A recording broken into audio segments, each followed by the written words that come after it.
Olá pessoal, tudo bem? Hoje vamos iniciar o bloco 1 do material de dezembro, tá? Eu vou compartilhar com vocês a minha tela de trabalho e a gente vai iniciar assistindo um trechinho de um vídeo aqui no YouTube, tá? Então, o tema da nossa aula hoje é a introdução à bioquímica. Você já ouviu falar nesse termo? Bom, vamos assistir um trecho desse filme, Tudo se Transforma, História da Química, Bioquímica, tá? Do canal CCA de PUC-Rio. Vamos lá. A bioquímica é uma ciência multidisciplinar que mistura aspectos da química e da biologia no estudo dos processos químicos em organismos vivos. Os estudos desses processos vêm de mais de 400 anos atrás, mas só na virada do século XIX para o XX é que o termo bioquímica passou a ser utilizado. Desde então, tudo andou muito rápido com essa ciência. A partir dos estudos bioquímicos, o homem foi capaz de entender os processos dentro do corpo humano nos mínimos detalhes. Para isso, a bioquímica trabalha principalmente com 4 tipos de compostos orgânicos. E os atores desse espetáculo são os carboidratos, lipídios, ácidos nucleicos e, claro, as proteínas, que são as grandes estrelas do programa de hoje. Proteínas são compostos orgânicos formados por aminoácidos em grandes cadeias que chamamos de macromoléculas. As proteínas são fundamentais em quase todos os processos celulares. As enzimas, por exemplo, são proteínas com a função de catalisar a maioria das reações químicas nos organismos vivos. Isso quer dizer que elas são vitais para o metabolismo do corpo humano. Ser ou não ser uma usina de reações químicas? Eis a questão. Mas espera aí. Quer dizer que eu enxergo, falo, como, sinto cheiro e ouço por causa de reações químicas? É por aí. Todas as ações do nosso organismo são comandadas pelo sistema nervoso através de impulsos elétricos e substâncias que chamamos de neurotransmissores. A energia necessária para a contração muscular é obtida através da oxidação de lipídios e carboidratos. E quem comanda tudo isso é o sistema nervoso. Essas reações produzem o ATP, ou adenosina trifosfato, que é uma enzima responsável pelo armazenamento de energia química dentro das células. O ATP é a moeda energética do metabolismo humano. O músculo mais importante do corpo é o coração, responsável por bombear o sangue através do sistema circulatório. O lado direito do coração coleta o sangue das veias, cheio de gás carbônico, e joga esse sangue para os pulmões. Nos pulmões, o oxigênio inspirado passa para o sangue através de um processo chamado difusão. E pelo mesmo processo, o gás carbônico deixa o sangue para ser expirado. O sangue oxigenado é transportado pelas artérias para o lado esquerdo do coração. O coração, então, bombeia o sangue de volta para todos os órgãos e tecidos do corpo que usam o oxigênio para produzir energia, como vimos antes. Ok, mas esses gases tão importantes são levados para lá e para cá pelo sangue? Não é bom saber como acontece esse transporte? Com certeza, Kika. O sangue transporta substâncias necessárias para o metabolismo. No sangue encontramos outra proteína fundamental para o corpo, que é a hemoglobina. A hemoglobina é uma grande molécula que contém ferro. O oxigênio se liga ao ferro da hemoglobina, que circula pela corrente sanguínea, carregando o oxigênio para todas as células do corpo. O sangue é como uma estrada por onde circulam nutrientes, hormônios, anticorpos e escórias para chegarem e saírem dos órgãos e tecidos. Toda essa movimentação é feita através de interações químicas e físicas entre as diversas moléculas do sangue e as moléculas dessas substâncias. Entendi. Você está me dizendo que esse pedaço de pizza vai andar para lá e para cá dentro do meu corpo através do sangue? De certa forma, sim. Mas antes ele vai ser quebrado em minúsculos pedaços, em moléculas, e cada uma delas vai chegar ao sangue de formas diferentes. Por exemplo, a massa da pizza começa a ser digerida ainda na boca por causa da reação química entre uma enzima presente na saliva e o amido da massa. Depois, os músculos do sistema digestivo vão empurrar o alimento para o estômago através de contrações causadas por impulsos elétricos comandados pelo sistema nervoso. No estômago, o suco gástrico vai envolver o alimento e começar a separação. O ácido clorídrico presente no suco gástrico proporciona o meio ácido que é ideal para a atuação das enzimas do estômago. Uma delas é a pepsina, que vai desdobrar as proteínas dessa calabresa da sua pizza em pequenas moléculas de aminoácidos que podem ser absorvidas mais facilmente. Depois, esse alimento atravessa o duodeno, onde recebe os sucos intestinais e o suco pancreático, também ricos em enzimas. Essas enzimas catalisam as reações químicas que vão quebrar os nutrientes em partes menores, como aminoácidos e glicose. Tá, mas como essas moléculas entram nas células se não tem uma porta para bater nem nada? Essa é uma boa pergunta. Esse processo é chamado de absorção, que é a passagem das diversas moléculas resultantes da digestão para a corrente sanguínea. Uma das mais importantes é a glicose. Dentro da célula, a glicose vai ser decomposta numa reação química de oxidação. Essa reação libera a energia termodinâmica necessária para formar a molécula de ATP que armazena essa energia. E é essa energia em forma de calor que vai ser usada pelo corpo durante as suas atividades. É por isso que falamos em queimar calorias quando fazemos exercícios físicos, por exemplo. E tudo isso porque a glicose entra de penetra na festa. É isso mesmo. E a proteína que dá carona para a glicose é a insulina, um hormônio produzido pelo pâncreas. Quando a produção de insulina é normal, a glicose entra nas células e é consumida na produção de energia. Quando o corpo não consegue produzir insulina suficiente, a glicose começa a acumular na corrente sanguínea, causando a doença conhecida como diabetes, que é crônica e não tem cura. Mas quanto mais cientistas e médicos se aprofundam nas questões fisiológicas e nos processos bioquímicos, maiores são as chances de se encontrar tratamento para as mais diversas doenças, como o diabetes. Essa história de sangue assim, glicose assada, me fez perder a vontade de comer pizza. Mas me deixou super curiosa. Deve dar para fazer muita coisa com esse conhecimento todo, né? Realmente, o conhecimento dos processos bioquímicos promoveu um avanço extraordinário na ciência, principalmente na medicina. Há mais de 400 anos atrás, o médico e alquimista Paracelso curava seus pacientes receitando substâncias que poderiam ser consideradas tóxicas, como o arsênico ou o mercúrio. E funcionava, mas ainda não se sabia como exatamente isso acontecia. Ainda hoje, o mecanismo de ação de alguns medicamentos não é totalmente conhecido. Um dos mais famosos medicamentos para disfunção erétil, por exemplo, foi descoberto durante o desenvolvimento de um fármaco para combater doenças cardiovasculares. Além disso, nos tratamentos psiquiátricos são utilizados muitos medicamentos cujo mecanismo de ação do princípio ativo ainda não foi completamente compreendido. Isso porque eles apresentam bons resultados terapêuticos. Esse é o caso do lítio. Mas o fato é que o conhecimento profundo dos processos fisiológicos e da bioquímica é o método mais seguro no desenvolvimento de medicamentos e cura para as mais diversas doenças. Muito bom isso. Mas se os medicamentos são substâncias estranhas, diferentes daquelas que a gente come e bebe, como o corpo consegue transformá-los em cura? Como, afinal, os medicamentos funcionam? Essa é uma ótima pergunta. Quando estudamos a ação dos medicamentos, percebemos que quando Paracelso dizia que a diferença entre o veneno e o remédio é a dose, não se tratava de nenhuma maluquice. A dose da medicação é importante, porque se você toma remédio de menos, esse efeito, o efeito fala que é o esperado. E se você ela tem efeito, seja aquele efeito que você não deseja que ela tenha. Todos os medicamentos são tomados, ingeridos, digeridos e depois absorvidos para irem ser metabolizados no fígado. Quando a droga chega no fígado, ela é processada por um grupo de enzimas. O médico não pode só sair prescrevendo as pessoas tomando medicação de maneira aleatória, porque tudo que a gente toma, ela tem ação cinética, eles vão interagir um com o outro. Os meus botões. Esse programa é sobre bioquímica, mas a gente viu tanta coisa relacionada à medicina, à física, à biologia e até à culinária que eu fiquei meio confusa. Afinal, a bioquímica é essa mistura toda mesmo?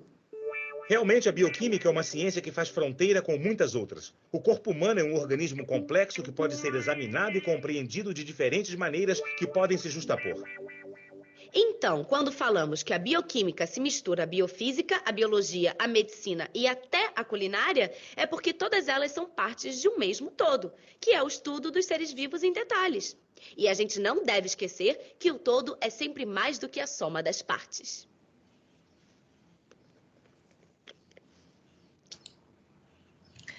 Bom, pessoal, vocês viram aí, né? Algumas animações que nos ajudam a visualizar alguns conceitos que a gente já ouviu, ou se não ouviu, vai ouvir hoje pela primeira vez, tá bom? Então, vamos lá. Esse texto instrucional não é de minha autoria, tá? Eu retirei do site escolabritânica.com.br. Esse é um site também muito bacana, que eu recomendo que vocês visitem, tá? Então, vamos lá. A bioquímica, como é que a gente pode explicar o que é a bioquímica? Bioquímica é o estudo da química dos seres vivos. Os bioquímicos trabalham para identificar os milhares de compostos químicos que existem nos seres vivos e os processos que ocorrem nos organismos. Esse ramo da ciência busca entender os papéis que tais compostos desempenham no desenvolvimento e na manutenção da vida. Bom, então a gente viu no vídeo, né, e também aqui no texto, que trata-se de uma área da ciência que compartilha fronteiras, né, ou melhor, que se sobrepõe a outras ciências também, tá? Então, isso nos mostra que a leitura do fenômeno em análise, ele vai ser muito melhor compreendido quando a gente converge, quando a gente junta conhecimentos de áreas diferentes, tá? Então, existe uma história por detrás da construção do que conhecemos hoje, do aporte científico que já está posto, né? Como é que se construiu todo esse conhecimento? Então, é importante a gente ter uma noção de como a bioquímica foi se construindo. Então, vamos lá? História. Até por volta do século XVIII, muitos cientistas achavam que os seres vivos não obedeciam às leis da química. Alguns pesquisadores notaram, porém, que certos processos ocorridos em organismos vivos eram parecidos com químicas que aconteciam em matéria não viva. No século XVIII, um químico francês chamado Antoine Lavoisier demonstrou que o processo de respiração é semelhante à reação química que acontece quando algo queima. Essa reação é chamada de combustão, tá? Em ambos os casos, há uma reação envolvendo o elemento químico oxigênio. Mais tarde, no século XIX, os cientistas conseguiram criar artificialmente uma substância química geralmente produzida por seres vivos. Descobertas como essas mostraram que era possível compreender as funções dos seres vivos através das ferramentas da química. Enquanto isso, os cientistas também tinham começado a estudar as minúsculas estruturas do corpo, chamadas células. Vamos fazer uma retomada agora, pessoal? Vamos lá. Primeiro, o que é célula? Vamos lembrar? Vamos lá, vamos fazer uma busca aqui rapidinha no Google. Vamos ver aqui um exemplo de célula. Vamos lá, olha aqui, algumas imagens de células. Então, a célula é as unidades de vida de um ser vivo, tá? Todo ser vivo, ele é composto de célula. Alguns seres vivos têm apenas uma célula em sua constituição. Outros seres vivos macroscópicos, como é o nosso caso, a nossa espécie, a gente é formado de 1 zilhão de células, né? Então, formados de 2 ou mais células, os organismos são conhecidos como multicelulares ou pluricelulares. Então, dentro de cada célula tem um monte de estruturas e componentes. Se a gente ampliar mais ainda essa célula, a gente vai ver que ela é composta de substâncias químicas. Essas substâncias químicas, olha, marcadas aqui por essas bolinhas, que expressam um elemento químico. Então, eu vou mostrar para vocês exemplos de moléculas químicas, que são essas substâncias que juntas, né, formam, que são os átomos que juntas formam as moléculas, tá? Essas moléculas podem ou não se combinar formando substâncias químicas. Existem várias categorias de substâncias químicas, mas o que eu quero mostrar para vocês? Ó, que cada estrutura daquela célula, se a gente ampliar mais, a gente vai perceber que tem compostos assim, ó, olha só, estruturas assim. E essas estruturas que são chamadas moléculas, se forem ampliadas ainda mais, a gente vai perceber, né, reconhecer, olha, a junção dos átomos. Esses átomos são também o que a gente se refere a elementos químicos, tá? Então, existem alguns elementos químicos que são muito comuns na construção da biomassa, da massa viva de todos os seres vivos. Tem até um trocadilho aqui, um macete para a gente decorar esses elementos químicos, que é o CHOMPS, tá? Então, todo ser vivo vai ter aproximadamente 98% da sua massa corporal formada por esses elementos químicos. Lá na tabela periódica que você estuda na disciplina de química, não tem vários elementos químicos? Tem, não tem?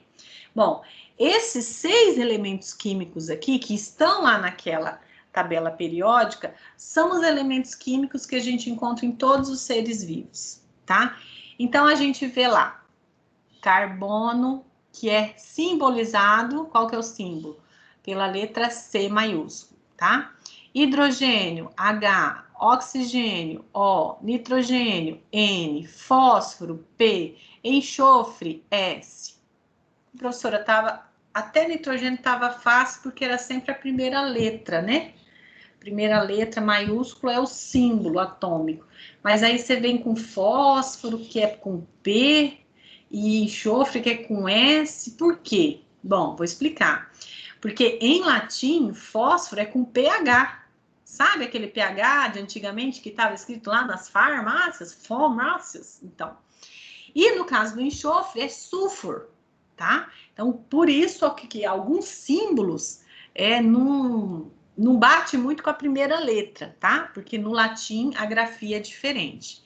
Mas eu quero mostrar para vocês exatamente o que realmente precisa ficar claro aqui para vocês, tá? Que são os níveis de organização dos seres vivos. Então, quando a gente pensa num ser vivo, a gente sabe que ele é formado de células. Essas células são formadas de estruturas menores, são chamadas componentes celulares, organelas, né? Organelas são aqueles órgãos diminutos, como cloroplasto, mitocôndria, retículo endoplasmático, vacúolo e assim vai, tá?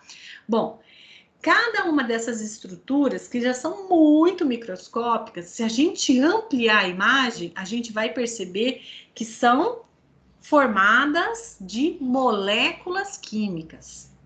Se a gente ampliar uma molécula química, a gente vai perceber um conjunto de átomos que podem ou não ser dos mesmos elementos químicos.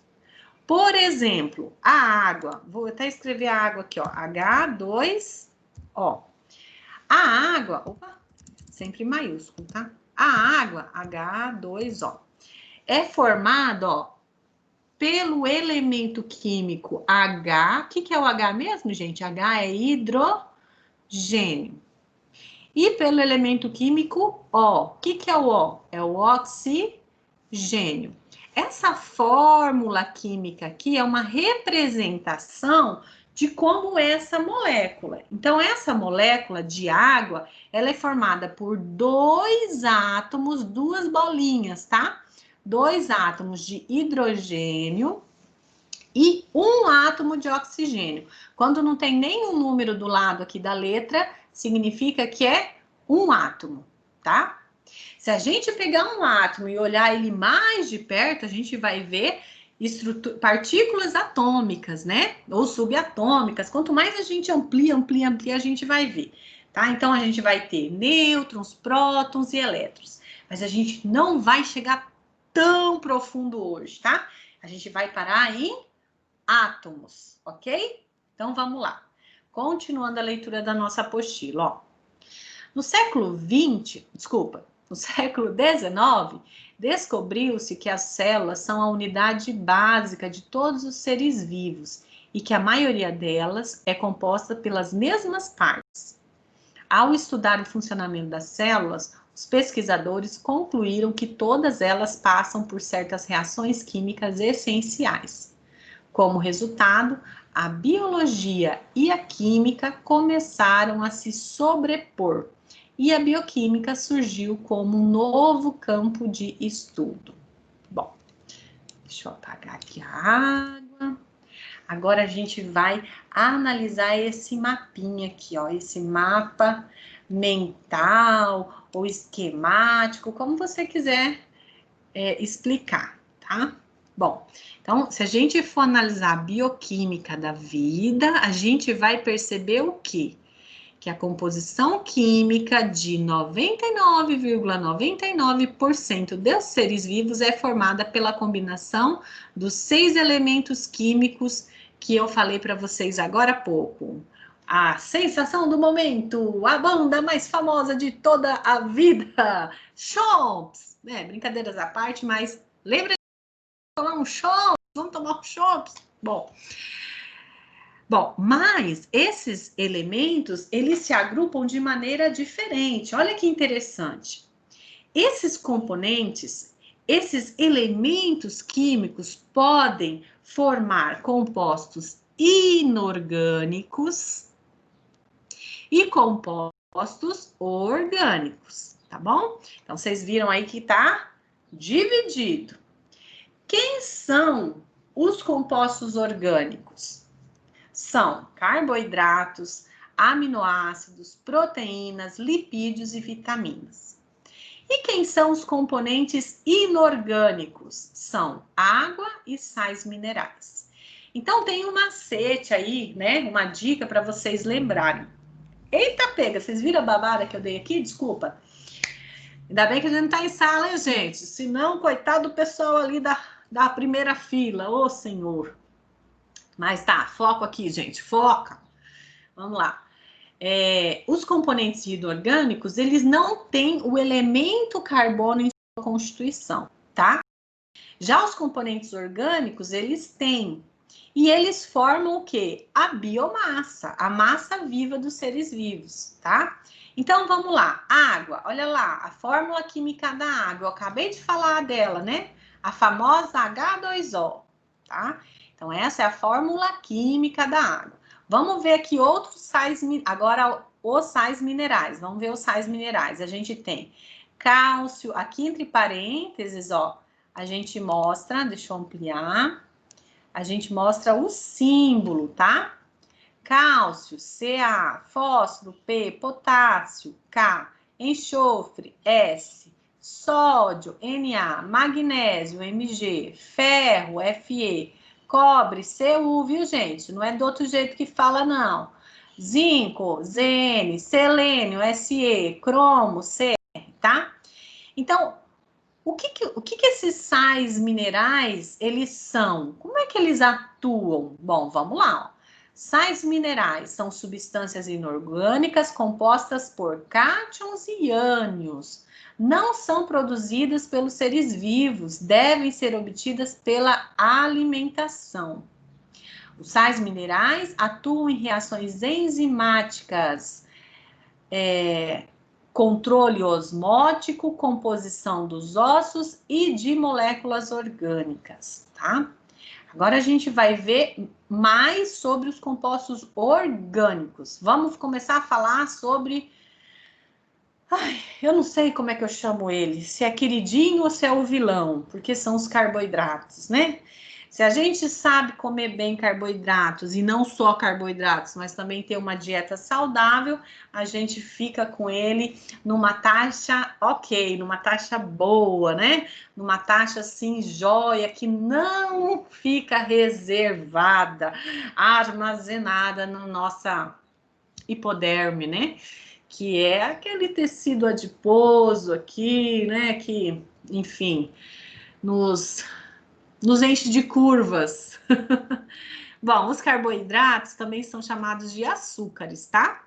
Ou glicídios, vocês também vão encontrar esse nome. Bom, é o grupo responsável pela liberação de energia para o trabalho de todas as células do ser vivo. A glicose é o principal fornecedor de energia. Então, se vocês ouvirem falar assim, qual que é a molécula energética dos seres vivos? Molécula energética é a glicose.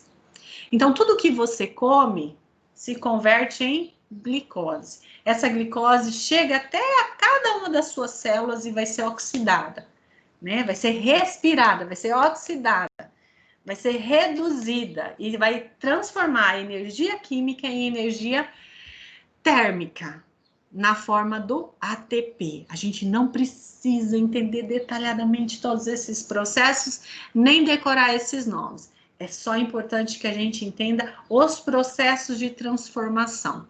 Na vida nada se perde, né? Tudo se aproveita. Existe uma lei chamada Lei de Lavoisier que explica tal fenômeno. Depois vocês dão uma procurada aí. Mas, enfim, os carboidratos, eles são macromoléculas, ou seja, são moléculas muito grandes. Então, no processo de digestão, de assimilação desse composto, ele vai sendo quebrado. E à medida que ele vai sendo quebrado, ele vai se transformando em um componente menor, tá? Então, todo carboidrato é um polissacarídeo. Não vou detalhar aqui, não, porque é mais uma explicação bem técnica, bem química. A gente não precisa disso agora, tá? Os polissacarídeos, se forem quebrados, formam os oligosacarídeos ou disacarídeos. Esses, por sua vez, se quebrados, se transformam em monossacarídeos. E o monossacarídeo mais importante que você precisa lembrar, esse você tem que lembrar, é a glicose, tá bom? Agora a gente vai falar dos aminoácidos. Bom, os aminoácidos, eles formam as proteínas, tá, gente? Então, o aminoácido é o menor tijolinho, vamos dizer assim, né? É a menor unidade estrutural que compõe um polipeptídeo, ou seja, uma proteína, que é uma macromolécula, tá?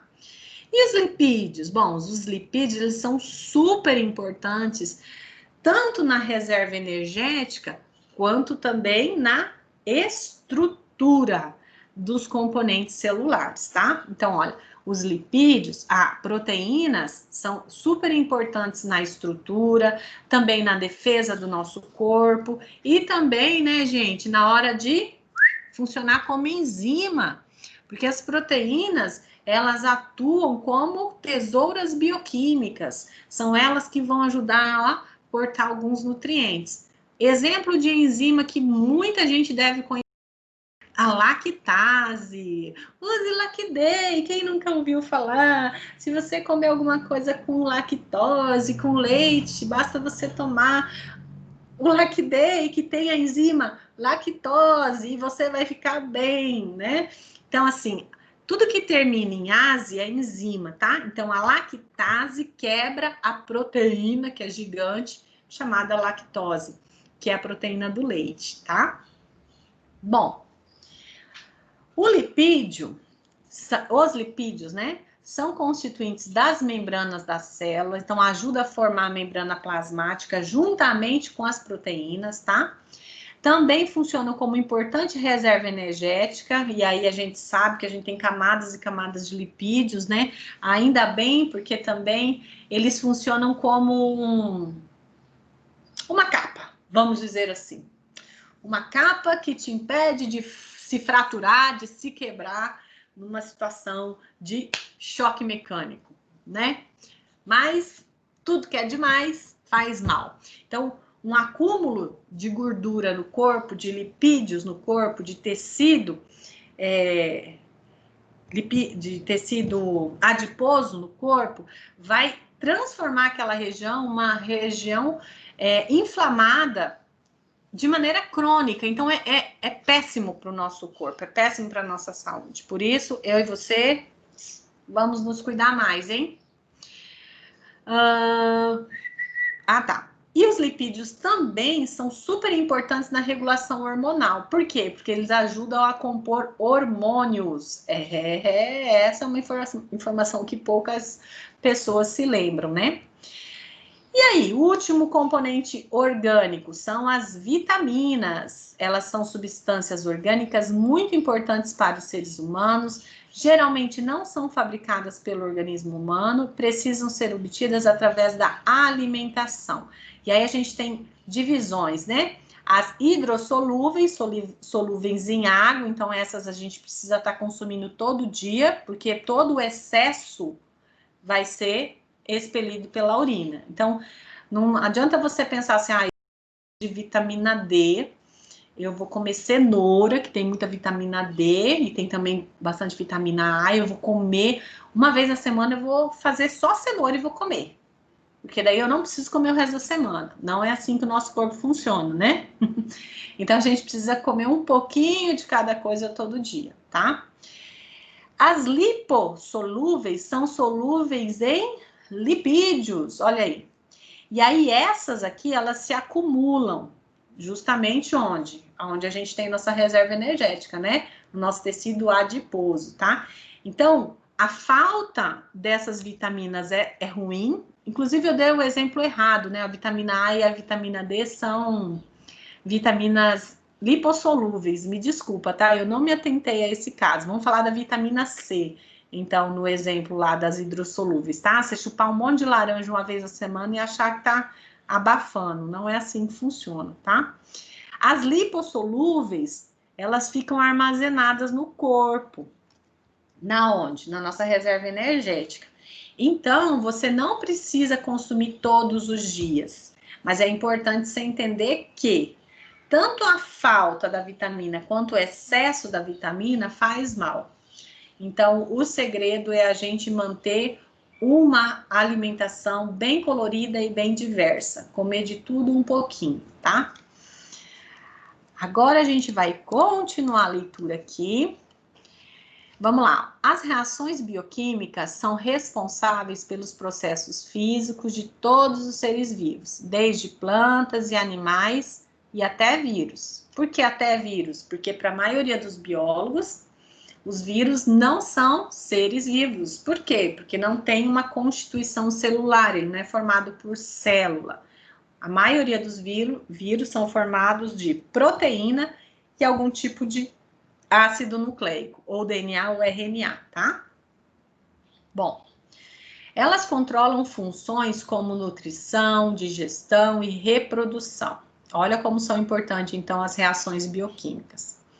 Os principais materiais químicos necessários para as funções celulares são as proteínas, os carboidratos, os lipídios, ou também chamados de gorduras, e os ácidos nucleicos. Ácidos nucleicos são DNA e RNA, ok? Todos esses materiais são compostos químicos. Um composto é uma substância formada por uma série de moléculas. Lembra que eu falei? Bom, as moléculas, por sua vez, são combinações de átomos. Então, vamos fazer essa leitura. Vamos voltar aí um pouquinho, vamos revisar. O ser vivo é formado de célula. As células são formadas de organelas, componentes celulares. Essas estruturas, chamadas organelas, são formadas de moléculas. E as moléculas são formadas de átomos, ok? E a gente para aqui no átomos, mas ainda tem outras partículas atômicas para se falar.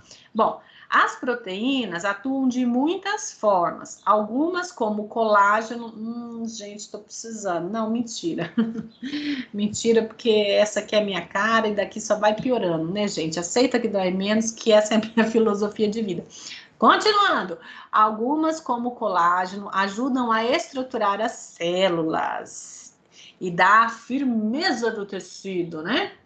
Outras, como os anticorpos, contribuem para a proteção do organismo.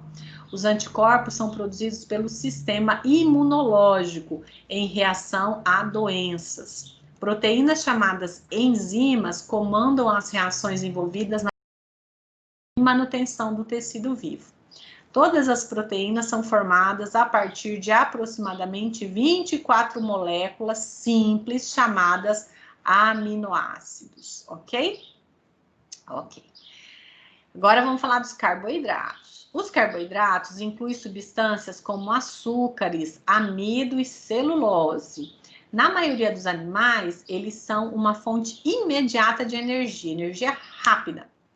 A glicose, que é o açúcar que circula no sangue dos animais superiores, eu não gosto desse termo, tá? Animais superiores não gosto, mas infelizmente algumas pessoas ainda usam esse termo para descrever animais que são mais recentes evolutivamente ou menos recentes, tá? Que tem maior complexidade de estruturas e funções ou menor complexidade de estruturas e funções. Beleza.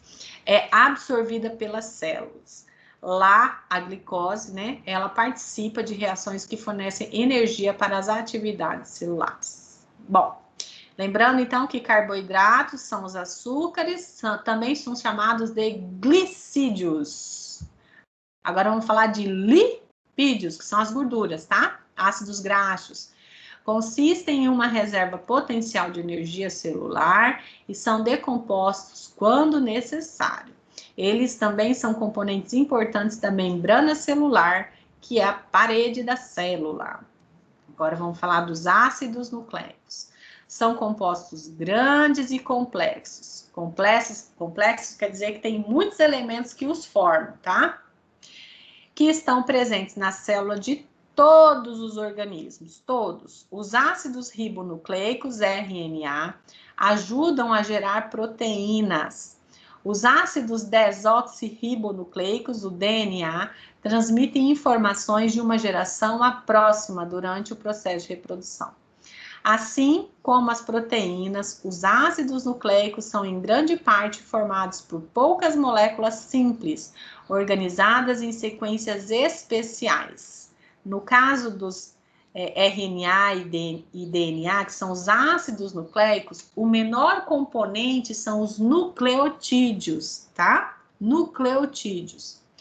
Cada sequência carrega uma mensagem diferente que diz à célula, deixa eu pôr um acento aqui na célula, por exemplo, como se reproduzir ou como gerar as moléculas necessárias à vida. Então, esse processo de fabricação de proteínas, que a gente chama de síntese é produção, síntese proteica se dá através do papel importantíssimo dos ácidos nucleicos que comandam a ação metabólica e as proteínas, que são as executoras, que são as moléculas que serão construídas, tá?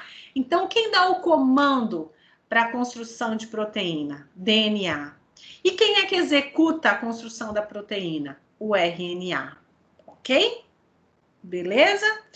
Por hoje, tá bom nesse nível aqui que a gente tá, ok? Vamos lembrar agora das aplicações da bioquímica. Tá. O estudo da bioquímica traz vários benefícios para as pessoas. Os cientistas detectaram uma ampla variedade de doenças estudando as propriedades químicas do sangue. Ao descobrir como as doenças atuam, conseguiram criar novas drogas para tratá-las. Através do estudo das plantas, os bioquímicos também trabalharam para aumentar o valor nutricional de certos cultivos alimentícios.